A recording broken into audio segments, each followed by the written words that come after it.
Welcome to the new video of NeuroPhilos. Get ready to dive into a gripping tale that will leave you breathless, thinking, and inspired. Whether you're here for the mystery, the drama, or the unexpected twists, you're in the right place. Make sure to hit that like button, drop a comment, and subscribe so you never miss another powerful story. Let's begin the lie of obedience. Since the earliest days of your life, you've been told a story so often and with such confidence that you came to believe it must be true. The story is simple. To be good is to be free. You heard it from parents, teachers, religious leaders, perhaps even from the culture itself, whispering through books, songs, and rituals. The message was constant. Virtue will liberate you. Obedience will keep you safe. Sacrifice will make you noble. But the truth, if you dare to face it, is the opposite. What society has praised in you as goodness has too often been nothing more than submission disguised in noble words. It is not the path of freedom, but the training of a servant. Think back to childhood. You were not celebrated for wild creativity or fierce independence. No praise came when you were quiet, polite, compliant. When you obeyed without question, you were called good. When you resisted, when you demanded your own voice, you were punished, shamed, or ignored.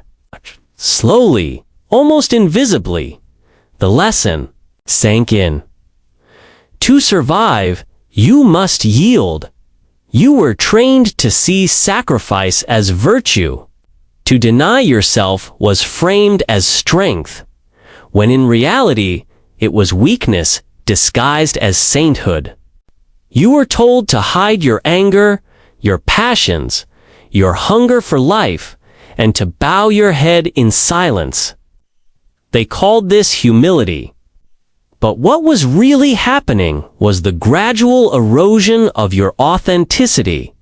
And so, as you grew, you began to mistake fear for morality. The inability to say no became labeled as kindness. Avoiding conflict was recast as character.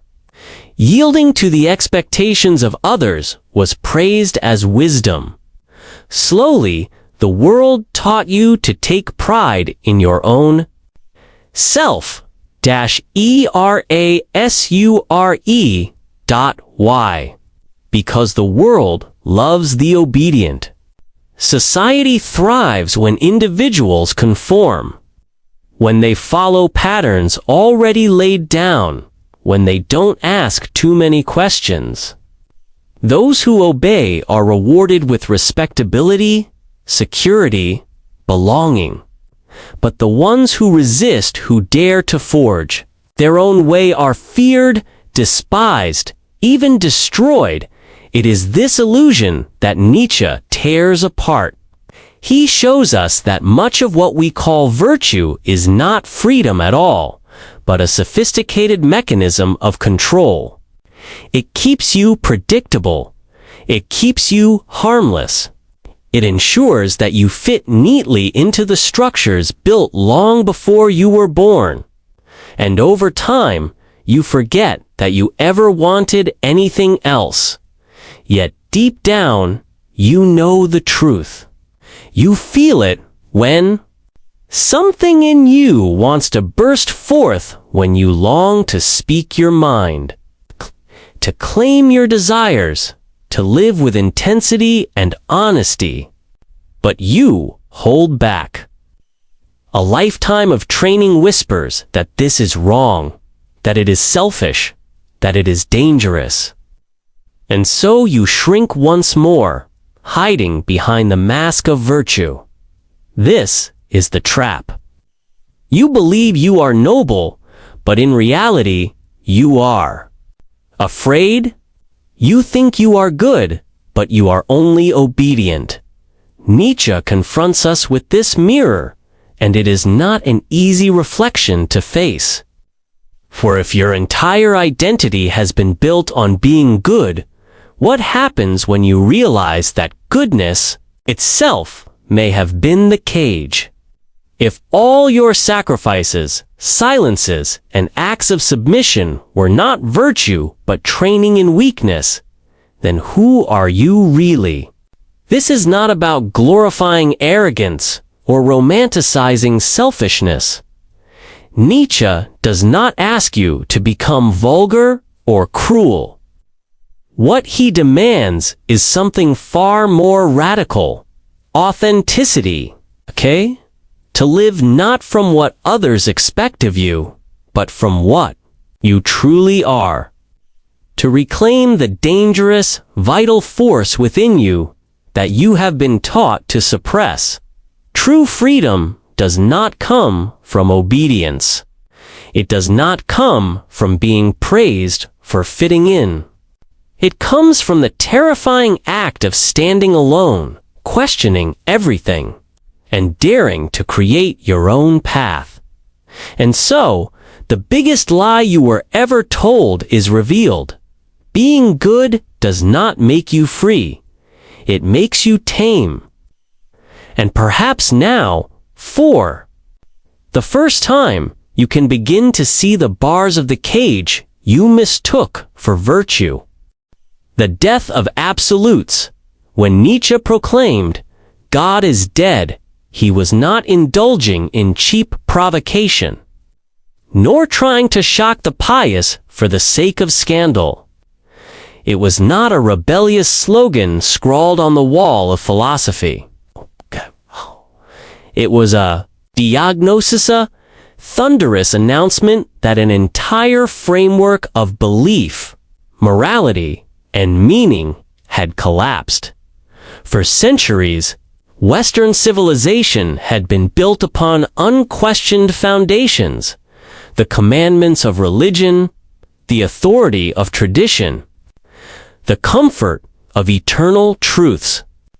These pillars had guided people's choices, provided order, and given purpose. Life came prepackaged with meaning. You did not have to ask why, because the answers were already handed down to you. To obey was to live rightly. To disobey was to sin. But Nietzsche looked around in the late 19th century and saw the cracks spreading. Faith was eroding. Science was advancing. Old certainties were unraveling. And so he dared to speak what many felt but few could admit: the God who guaranteed morality, purpose, and eternal truth was gone. Not necessarily in existence, but in power. Humanity could no longer lean upon him without lying to itself. The death of God, then, is not about whether a divine being exists. It is about the collapse of absolutes, the recognition that no eternal framework exists to define good and evil once and for all. There are no prefabricated meanings, no unquestionable commandments, no eternal guarantees.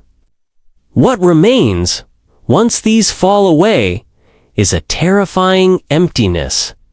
Nietzsche calls this the abyss. To stand before it is to feel the vertigo of freedom. Suddenly, there is no ready-made order to cling to. There is no authority ensuring that your life has meaning. And with this loss comes both terror and possibility. For most, the temptation is to run back into the arms of illusion, to cling desperately to old doctrines even after they have hollowed out. Many prefer a comfortable lie to the burden of freedom. They settle in the middle of the bridge, unwilling to move forward, unable to return fully to the old faith. They seek security, even if it means living a half-life. But Nietzsche urges us to take the harder path, to step into the abyss, and to create. From the ruins of absolutes, he offers a new possibility, the birth of the Übermensch, or Overman. The Overman is not a tyrant or a comic book superhero. He is not defined by domination or conquest. Rather, he is the one who has transcended herd morality. He does not require external laws or divine authority to guide him. He invents values from within. He does not look for life's meaning ready-made. He constructs meaning out of his own strength, his own creativity, his own will. The Overman does not rebel for rebellion's sake, nor obey for obedience's sake. He is beyond both. He lives authentically, shaping himself as a work of art. And yet Nietzsche warns, the journey toward this figure is painful. For humanity, he says, is not an end, but a bridge. We are suspended between the animal and the Overman. To stay in the middle is tragedy, to cling to outdated beliefs, to bow to the safety of inherited values, to hide in conformity. To move forward requires destruction. You must burn down the false meanings you inherited, let die the illusions you relied upon, and risk becoming nothing before you can create anew. Perhaps you feel that tension now, the sense that the old no longer fits, but the new has not yet been born. You are on the bridge, looking into the abyss, afraid to step forward. And yet it is in this trembling space that the possibility of rebirth lives. Nietzsche does not comfort you here. He does not hand you new commandments to replace the old ones.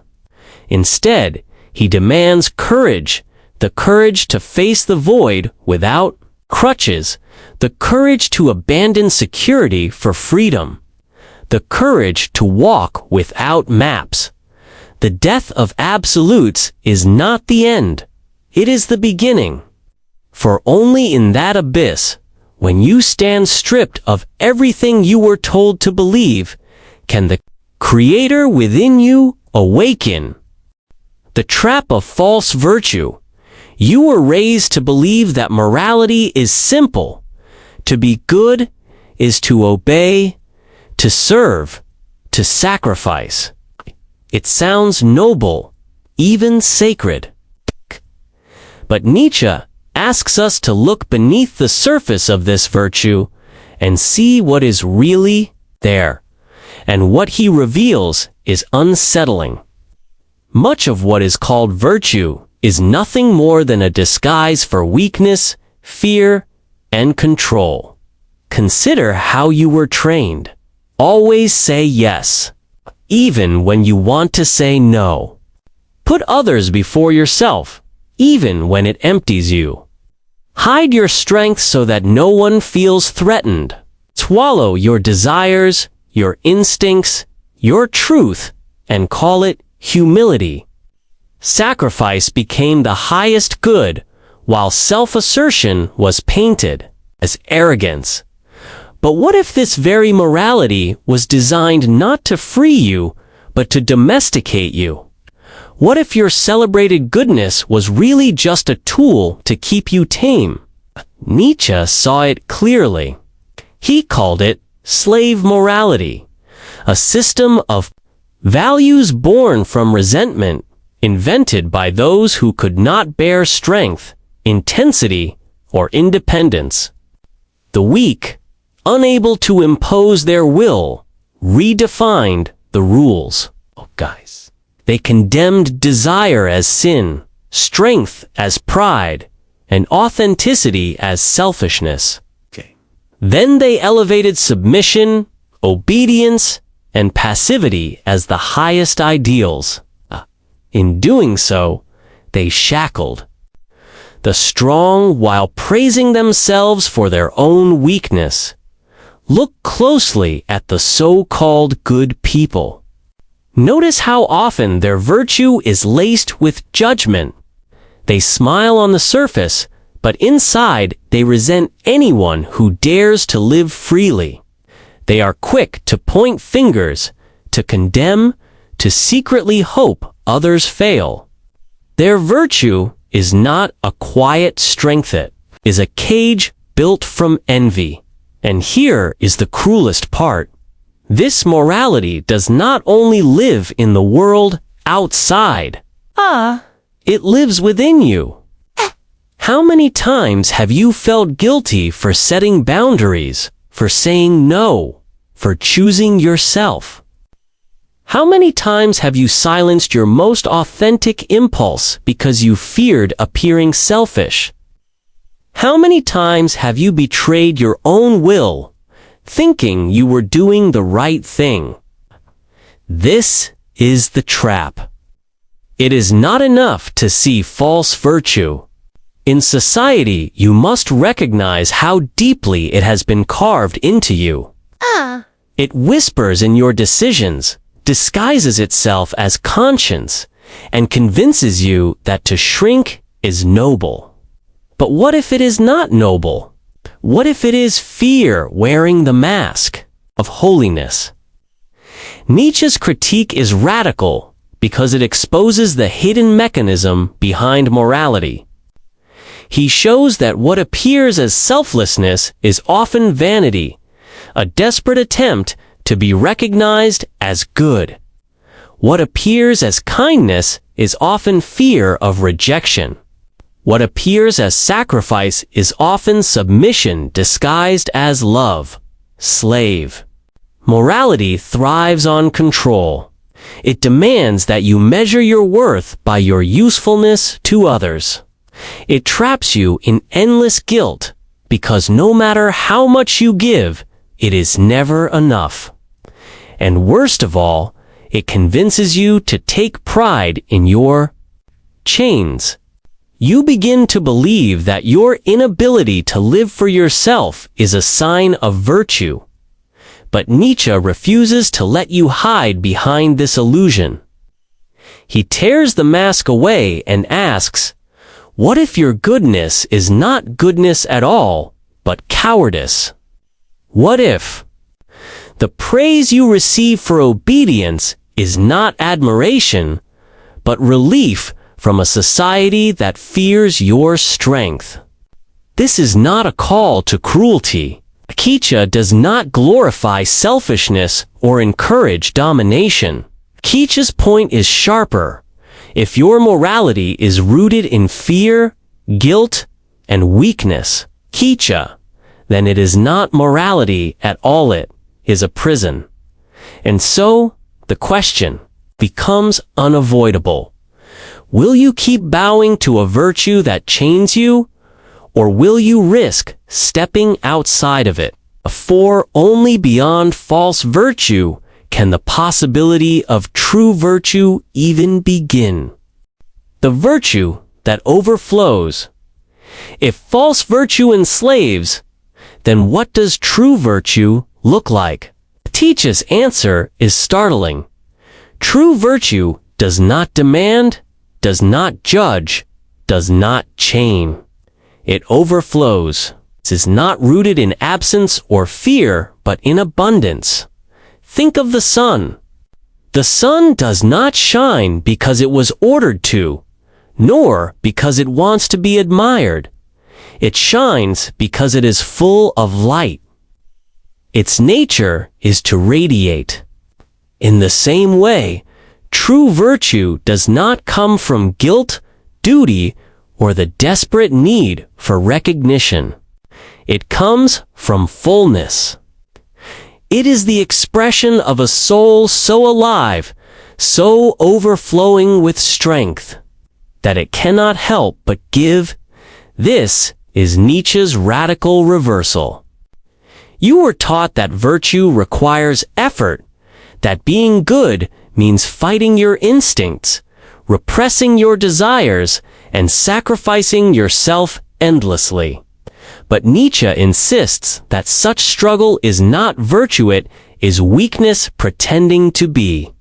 Noble, real virtue arises when you are whole, when you are true to yourself, when you act not because you must, but because you cannot do otherwise.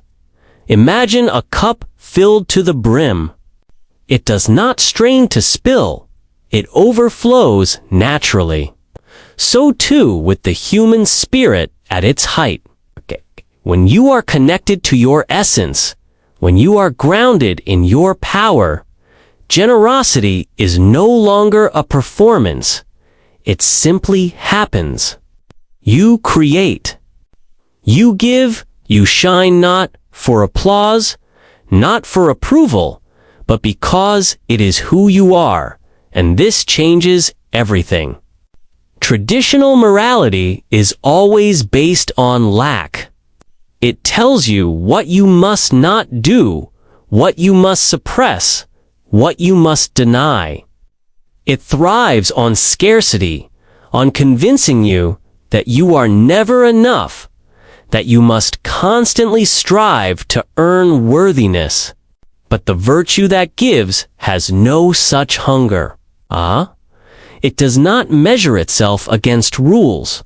It does not ask permission to exist. It flows freely, like art from the true creator.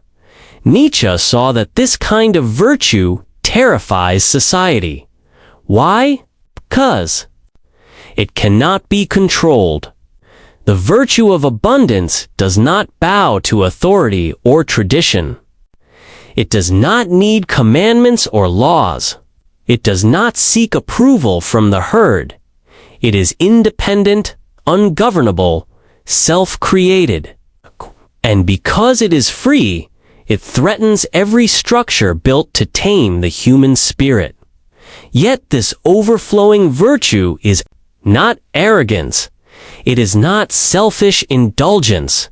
It is not about taking from others. On the contrary, it is about giving without demand. It is the opposite of the false virtue that constantly asks for recognition. It does not keep score. It does not say, "Look how good I am." It gives without condition, like the river that nourishes everything in its path and asks nothing. In return, Zarathustra, Nietzsche's prophet, describes this as the virtue of the creator. It is the virtue of one who has transcended the need to be useful or praised, the one who gives because they are full. Such a person does not live by rules, nor by rebellion against rules. They live from essence. Their life itself becomes a work of art. This virtue, then, is not a behavior. It is a state of being. It cannot be forced, and it cannot be faked. If you are still striving, still repressing, still sacrificing out of fear, then you are trapped. In false virtue, a true virtue does not ask you to prove your worth. Okay? It is the natural expression of a being that has already found it. And here lies Nietzsche's challenge. To embody this overflowing virtue, you must first strip away the chains of false morality. You must abandon the illusion that your value lies in obedience. You must risk the terrifying freedom of living from yourself. Only then can you discover the virtue that gives not because it must, not because it should, but because it cannot help but shine. Silence, impermanence, and renewal, even the highest virtue, the one that overflows like the sun, is not eternal. Nietzsche reminds us of a truth that most philosophies try to soften or avoid. Everything that lives must also die. Every creation, every burst of giving, every shining moment of abundance eventually fades. This is not tragedy, it is the rhythm of existence. To deny it is to cling to illusions. To embrace it is to step into freedom. Zarathustra, after pouring himself out in abundance, after giving everything of his spirit, chooses to withdraw. He does not retreat out of exhaustion or defeat, but out of wisdom. He knows that even overflowing virtue must pause, that the river must return to its source, that the sun must set in order to rise again. This silence is not weakness, it is the renewal of strength. But here is the problem. Our culture fears silence. We are taught to perform endlessly, to always be available, to always give, to always shine. If you withdraw, people forget you. If you preserve yourself, people judge you. If you stop, you are called lazy or weak. Men sow, many give until they are empty, until their spirit dries out and resentment creeps in. Nietzsche saw this danger. Clearly, he knew that constant giving, even when authentic, can corrupt itself if it becomes compulsive. It can slip back into need, the need to be needed, the need to prove one's value, the need to keep shining for an audience. What once was abundance can turn into addiction. The free spirit avoids this trap by learning the art of detachment. To give when full, but to stop when empty. To shine brightly, but to accept the setting of one's own sun. This acceptance of impermanence is what separates the true creator from the egoist. The egoist clings, desperate to eternalize their virtue, their achievements, their image. But the creator knows that even the noblest act must die, so that something new can be born. This is why Zarathustra's silence is more powerful than his speech. By stepping back, he shows that true virtue does not seek applause, does not need recognition, does not demand to be remembered. It flows, it gives, and then it disappears like a river that nourishes everything in its path before moving on without clinging to the past. Here lies the final challenge. Nietzsche places before us. Can you let go? Can you allow even your best qualities, your proudest creations, your deepest truths to fade when their time is over? Or will you hold on, trying to preserve what should already have died? Perhaps you sense it in your own life. A role, a relationship, an identity that has already completed its cycle, yet you cling to it out of fear.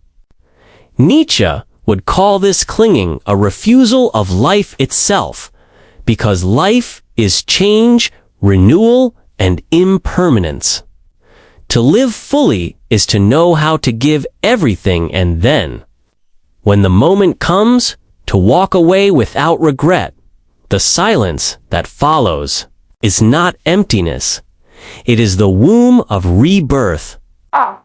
It is the space where new strength gathers, where new creation brews.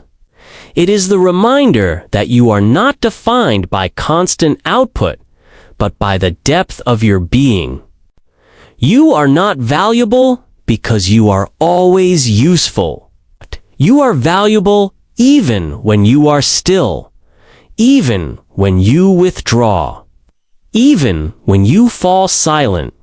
So Nietzsche leaves us with this paradox. The strongest are not those who never stop giving, but those who know when to stop. Okay. The truest virtue is not only in shining, but also in vanishing. And in that disappearance lies the highest freedom, the freedom to begin again.